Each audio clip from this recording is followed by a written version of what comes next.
Hai teman-teman, dalam episode kali ini saya akan bercerita tentang apa itu kemoterapi dan efeknya buat saya. Kemoterapi yang diberikan kepada saya dibagi dalam 4 cycle, setiap 3 minggu sekali. Obat yang diberikan adalah 2 jenis, yaitu Taxotere, golongan Taxotere, dan Endoxan, seperti ini. Kemoterapi dilakukan selama 6 jam atau one day care di rumah sakit, jadi saya tidak perlu menginap, dan saya diberikan kamar sendiri. Kemudian saya diinfus melalui pembuluh darah di bagian tangan kiri. Karena pembuluh darahnya kecil, jadi dipakai infus baby. Nah, ada beberapa pasien cancer yang dilakukan kemoterapi itu melakukan kemopot di sini. Bagian ditaruh kemopot, alat kemopot untuk meletakkan infus di sini. Nah, sebenarnya kalau ditanya sakit nggak sih pas kemoterapi? Pas di kemoterapinya nggak sakit, dan selama 6 jam itu malah saya nggak tidur sama sekali. Exciting gitu loh, kayak me time banget, bisa ngerjain apa-apa sendirian dan exciting banget pokoknya. Jadi nggak sakit sama sekali. Hari berikutnya setelah kemoterapi, yaitu hari kedua, ketiga, keempat, sampai ke-5, itu hari mulai sakit-sakitnya. Jadi sakitnya sebetulnya apa sih? Itu nyeri tulang, itu udah pasti. Kayak tulang tuh kayak mau dicopot-copotin dari badan kita. Pegelnya minta ampun. Kayak flu tulang, tapi ini gimana ya? Kayak mau dicopotin lah tulangnya dari badan kita. Terus kemudian yang kedua adalah fatigue, kelelahan banget, capek banget, rasanya capek banget, dikit-dikit capek. Terus kalau buat saya sendiri, kemoterapi yang pertama saya diare lebih dari 10 kali. Dan itu 3 hari berturut-turut. Dan saya baru tahu bahwa itu karena leukosit saya turun. Terus kemudian selain itu kayaknya nggak ada. Nah, kalau nafsu makan banget yang kemoterapi pertama saya. Jadi bentar-bentar lapar gitu. Itu yang pertama. Nah, di hari ke-15 setelah kemo pertama saya, rambut saya mulai rontok. Jadi itu saya nggak nyangka ya, pada saat kemo pertama kiranya saya kemo kedua baru rontok. Ternyata kemo pertama sudah rontok hari ke-15. Jadi saya duduk-duduk doang aja, itu jatuh rambut. Nah, jatuh, saya pikir udahlah biarin. Jatuh lagi, kedua, biarin. Lama-lama kok jatuhnya makin banyak gitu loh. Hari ketiganya, wah jatuhnya makin banyak. Akhirnya saya memutuskan udahlah dibotakin aja. Jadi saya bangun tidur aja, di bantal saya itu banyak rambut gitu. Lagi makan tiba-tiba rambut berjatuhan. Di minuman saya juga ada rambut dan pitak sana sini. Ya udah, daripada begitu ya udah saya pikir botak saja, dan saya bilang sama anak saya, dan anak saya mau temenin saya botak berdua. Akhirnya kami berdua, saya dan anak saya pergi ke barbershop. Tadinya ada teman saya yang mau datang ke rumah mau bantuin botakin rambut, cuman anak saya bilang udah ke barbershop aja. Terus kemudian tukang cukurnya aja sampai bingung kenapa ini perempuan kok datang ke barbershop mau minta nih. Dia bilang udah botakin aja Pak, botakin. Dia sampai bingung, terus tapi ya udah dia botakin aja, nurut, dicukur berdua. Saya sengaja cari barbershop yang sepi supaya saya nggak ketemu orang-orang di sana. Pas saya masuk ke barbershop tersebut memang nggak ada siapa-siapa. Ternyata pas lagi saya cukuran, ternyata ketemu juga sama teman saya, malah yang perempuan lagi nganter anaknya cukuran di sana juga. Fase pertama dari video saya sebelumnya adalah tentang kehilangan salah satu payudara akibat kanker payudara. Itu proses pertama, penerimaan apa adanya, dan saya sudah menerimanya. Dan yang sekarang kedua adalah menerima bahwa proses kemoterapi, akibat dari kemoterapi ini ya sakit-sakit dan sebagainya ya, dan kebotakan ini, kegundulan ini. Mungkin kalau teman-teman mau lihat hari ini saya seperti ini ya. Bagi beberapa, mungkin sebagian besar perempuan, sebagian besar wanita, hal-hal seperti ini sangat artinya sangat menyita perasaan ya. Apa saya bilang ya? Menghabiskan banyak sekali perasaan di dalamnya, karena rambut itu adalah salah satu mahkota yang cukup berharga buat wanita. Buat saya tentunya juga iya. Tetapi ini tidak menyebabkan penyakit gitu loh. Maksud saya, dibandingin sakit nyeri tulang saya, itu lebih sakit nyeri tulang daripada kerontokan rambut tersebut. Jadi kerontokan rambut tersebut di sini hanya ya bikin sebel aja gitu loh, jatuh-jatuh rambutnya gitu ya. Lihatnya aduh kok pitak ya, kok jatuh ya. Tapi kan kita sudah well prepare waktu di kemo, memang sudah diberitahu bahwa ini akan ada terjadi kerontokan rambut dan saya sudah siap menerimanya gitu loh. Dan saya tahu bahwa rambut ini juga akan numbuh kembali. Dan tiba-tiba juga terpikir, ya saya juga tidak pernah mengalami botak ya, sekali dalam seumur hidup. Ya sudah, coba aja sekali seumur hidup, toh botak ini gitu, toh akan numbuh kembali ini gitu. Ini nggak selamanya seperti ini. Jadi seru juga ya kelihatannya gitu loh. Jadi saya terima dan saya menikmati aja, dan ternyata enak juga, dingin. Jadi kalau malam-malam, tapi kalau malam-malam itu saya kalau tidur itu suka kan kena AC ya. Jadi kalau dingin ini saya pakai topi yang seperti ini.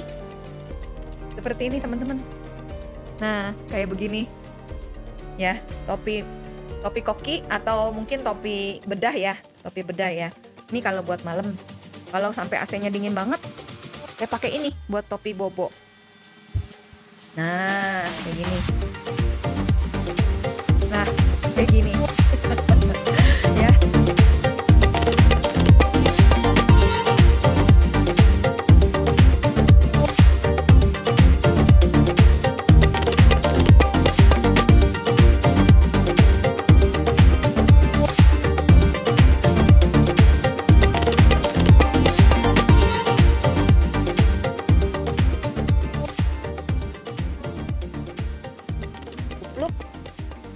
Ini ada lagi.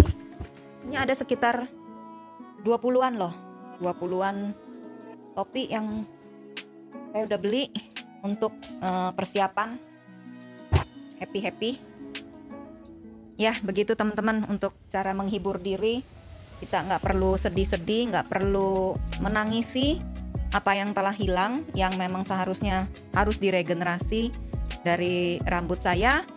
Ya sudah gitu loh, saya akan tumbuh kembali rambutnya dan akan lebih bagus. Bila nggak lebih bagus juga nggak apa-apa. Jadi happy aja, terima aja. Efek kemo yang kedua adalah jadi saya udah nggak diare, tetapi efek kemo kedua di hari ke 7 kalau nggak salah, hari ke-7 sampai ke-12 itu saya demam setiap hari. Suhunya 38, 39, 38, 39. Minum Panadol, turun sebentar, nanti naik lagi. Seperti itu. Tapi begitu menginjak hari ke-14 di kemo kedua, tiba-tiba baik sendiri.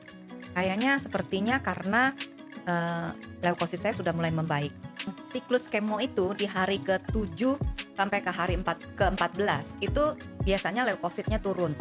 Dan waktu di kemo pertama, leukosit saya turun sampai 1900.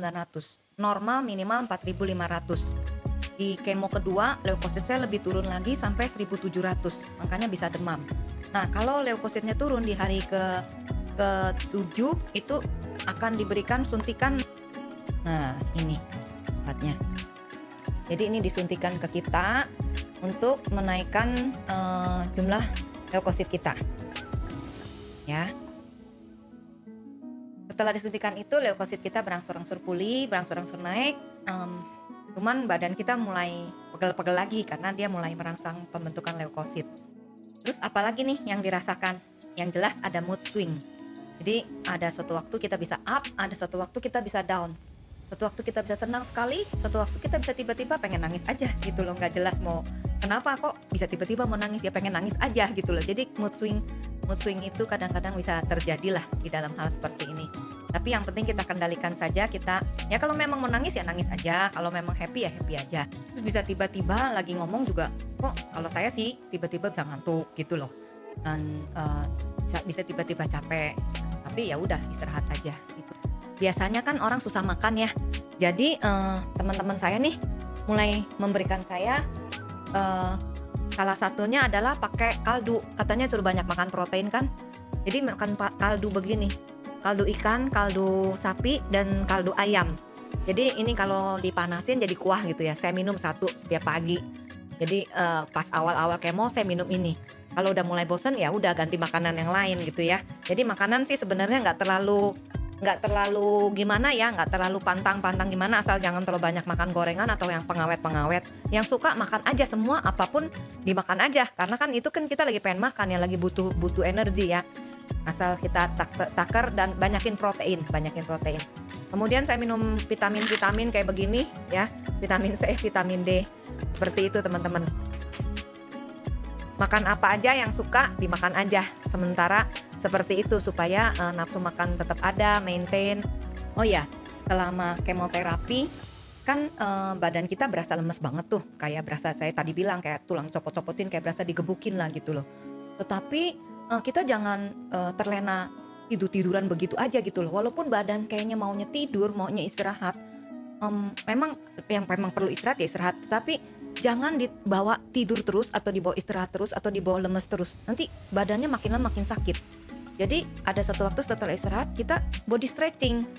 Kalau saya tiap jam 5.30 pagi saya bangun, saya ikut pola hidup sehat.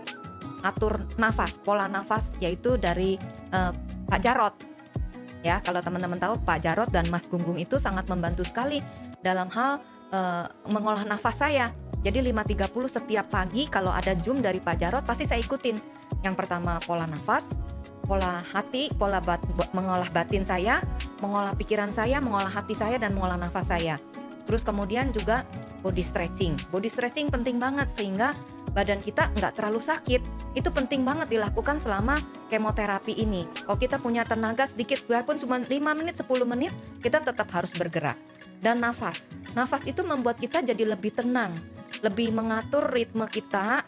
Nanti kan diatur tuh sama Pak Jarot ya, sama Mas Gunggung. Ikutin aja di YouTube-nya. Nanti teman-teman ketik pola hidup sehat atau Jarot atau Mas Gunggung. Nanti di situ ada tuh penyampaiannya.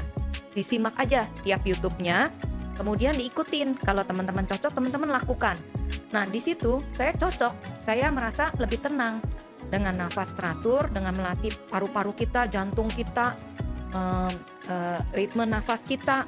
Itu bagus banget, sehingga kita lebih tenang, lebih santai, lebih bisa menerima. Itu enak banget teman-teman. Terus selama kita istirahat, ngapain aja nih saya baca buku, dengar musik kesayangan, atau nonton komedi yang lucu-lucu, stand up komedi kayak apapun gitu.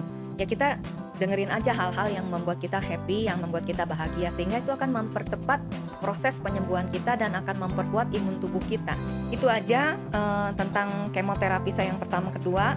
Jadi nanti abis ini saya yang akan lakukan yang ketiga. Semoga sudah terbiasa dengan yang pertama dan kedua. Dan semoga sharing ini bisa bermanfaat buat teman-teman.